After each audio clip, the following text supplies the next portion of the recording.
Yeah, who'd you piss off? I think I pissed off everyone.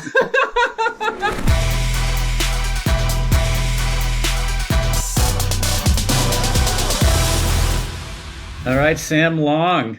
Damn, that was everybody's still talking about St. George, just because like that video clip on YouTube, the last 5K with you and Lionel, it just blew up as far as number of views. I just thought that was one of the most amazing finishes I have ever seen. I mean, how was it to actually be part of that duo? Yeah, I mean, I guess looking back, it was pretty amazing.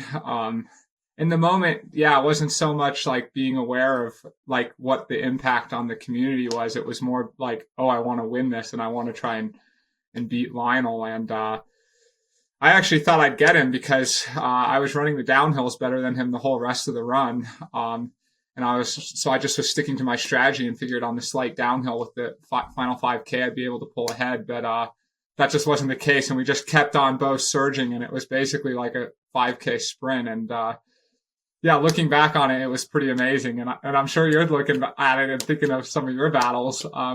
Right? It's a little Iron War-esque, isn't it? Yeah, it was. When you're that close to somebody at the end, and it's going to come down to one key move, and you're just trying to figure out what is that move going to be, and but it sounds like you were trying to get away before you got to that last little bit. Yeah. So in my mind, I had two thoughts going through my head. I was either trying to get away before I got to the last bit because I know Lionel. Well, one, he's not training for an Ironman right now. He just started training for an Ironman, but his whole buildup was focused just on 70.3, and he's been doing all sorts of track workouts. And my training's been much more around kind of long runs and actually preparing for Ironman Tulsa. And so I had a feeling if it came to a final sprint that he was going to get me because he has that leg speed. So I was trying to get away farther out, but I also knew like the final 400 meters, you go around that roundabout and then it's more like a 4% downhill. And I knew the steeper downhill I was going to get him. So I had two thoughts in my mind. I was like, either one, try and get away earlier, or two, like if I'm with him at that roundabout, I know I would get him. But I think his thought was the exact opposite. He knew if I did either of those things, I'd get him. And I think he knew like, oh, I need 10 or 15 seconds on him at that roundabout. And that's exactly what he did. Yeah, I mean, so go back to Daytona because that's the first time I actually saw you race, and checking out you and Rudy and Lionel and everybody, as far as like form, like running form, your form is like friggin' flawless on the run. Where'd you learn to run like that? I guess I'm lucky. I've got a really good coach, right? Coach Ryan Bolton, who I'm sure you're familiar with.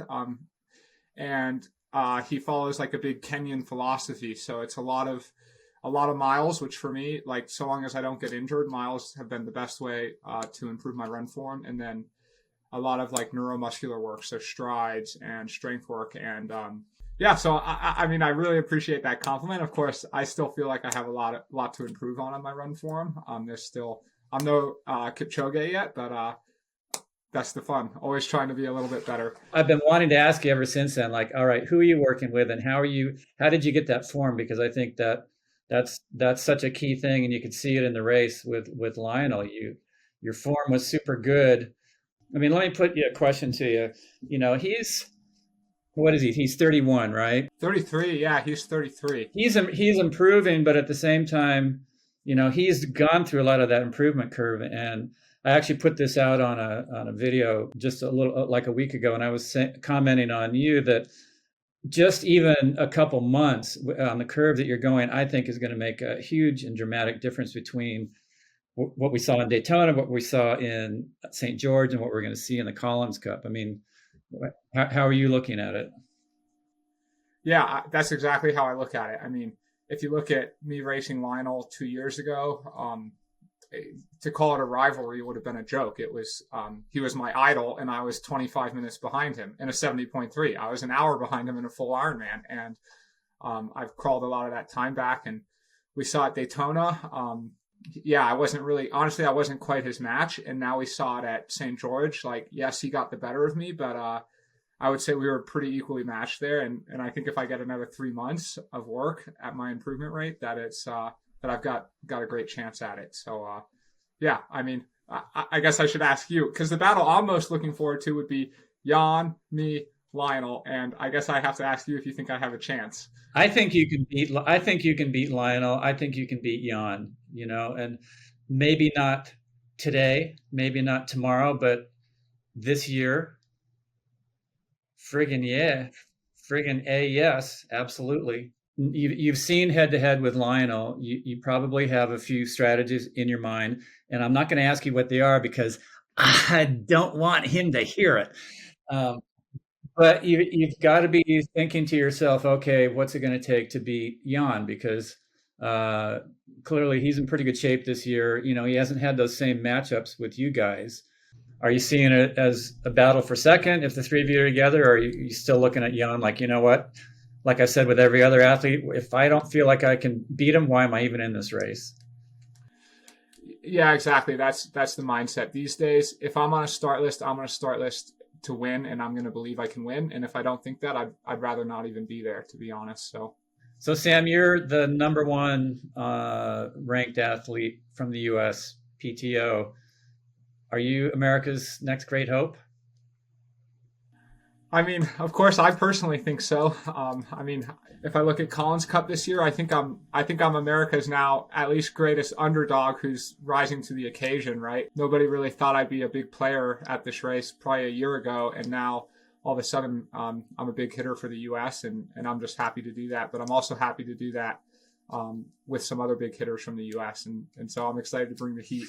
Yeah, it seems to me like the Collins Cup has really brought out a competitive nature in the U.S. athletes that seems to have been missing. There was some piece that's been missing for the past 10 or 15 years. You've got this fire that's happening that's been sort of fostered because of the development of Collins Cup and just some of the interest that's being shown worldwide in the media for the professional side of sports. So, yeah, I would say the U.S. is rightfully considered an underdog, but that do not count out an underdog. You know what I mean? Because exactly, that's exactly what I say. Don't count out an underdog. And exactly, you're right. Something over the last year, it just feels like something switched in the U.S. and I think a lot of it's from the PTO and the Collins Cup. But there's just this hunger from all of the top U.S. athletes that just didn't feel like it was there before, and it's driving us all to new limits, and it's pretty exciting. And it's scary too, because honestly, I mean, it's not scary for me, but if you're like scared of that challenge, then you pretty much just need to pack your bags and quit because the U.S. is on a mission right now. Well, it looks like you're on a good curve, that's for sure. But I know that Rudy's, he's not a guy who's going to roll over and play dead. He wants to make a statement out there too. It's funny because Rudy and we actually just caught up and we were talking about the points, and I can tell he's absolutely fired up to get back to that number one ranking, and I'm fired up to keep him in second, and it's really cool the relationship Rudy and I have. I actually would say, I mean, everyone wants to talk about the rivalry with me and Lionel, but if I'm totally honest, I think the rivalry between me and Rudy is probably even bigger. I'm a little more quiet and more soft-spoken about it, I guess maybe because we're both Americans, we both live in Boulder. But we're very similar age. He's like 2 years older than me, and we're both going to be around racing each other for a decade. And when you race for the same country, I think it's even more pride on the line. Well, that's a whole different level too. When you're going into something that you're racing for as a team, as a country. I did that only one time, and that was for the ITU World Championship in 1989. What is that adding for you, knowing you're going in not only to try and do well yourself, but to try and help the U.S. bring the Collins Cup home, very first one? Like you said, it's a hard dynamic because when you race for yourself, it's like these Americans are often your biggest rivals, right? Like you and Dave Scott, which I want to ask you more. I mean, you guys were gigantic rivals, and then if you had to go and race on the same team, it would probably be a somewhat hard dynamic, I imagine. But I guess with that in mind, like I know I've probably rubbed a lot of my fellow Americans the wrong way at times, and that there's maybe been a bit of beef, but I guess I'm trying to make that more friendly with all of them as we go into the Collins Cup because we're all teammates and we want to represent the USA really well. Who'd you piss off? I think I pissed off everyone. um, and so I guess I want to ask you, do you have any reservations knowing my personality and kind of my brash personality and having to be a team player for Team USA here? No, not at all. I mean, I think brash is good if you can follow up with a result. Brash is like really just ugly if you're brash and you drop out and you get 10th every time you say you're going to win. But when you're showing you're the real deal, then it's just sort of like, if that's how your confidence is hardwired, then friggin' go for it. And yeah, I don't see a problem with that at all. And also the way Collins Cup is set up, uh, you know, the, I think that even though you might want to beat or do better than somebody else on a team, that's only going to help the overall standing for the U.S. And it's going to be a really tricky strategy to put together as we see the matchups being picked. And so I have some ideas in mind, and we're going to talk about that offline because I don't want those internationals or those European teams to know how we're going to beat them. Yeah, I'm just thinking, a big break we get is that Cam Worth is going to be going for the internationals, and he's not much of a 70.3 racer. So hopefully we can get some points there. Where is Cam Worth?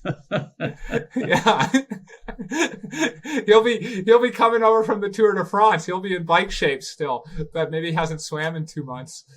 Oh boy, yeah. How's your entourage, your fans of people that follow you? Are they like totally psyched on seeing what you've been doing recently? Yeah, totally. I mean, my coach says it. We say it all the time. We say I'm just getting started, and in a lot of ways, I still view myself as a developmental athlete. Like there's still, if you compared me to Lionel, like Lionel's probably picking, this really high hanging fruit of little marginal gains. And my coach loves to remind me that we're still just picking, we're picking the apples that fall right off the tree. They're so ripe in terms of fitness gains. And truthfully, that's the best place you can be. And to be going as fast as I am and still have all those gains to be made makes me really quite excited. So I know you have a huge respect for Lionel. Do you think you respect him too much to destroy him? Absolutely not. I mean, that's a plain and simple answer.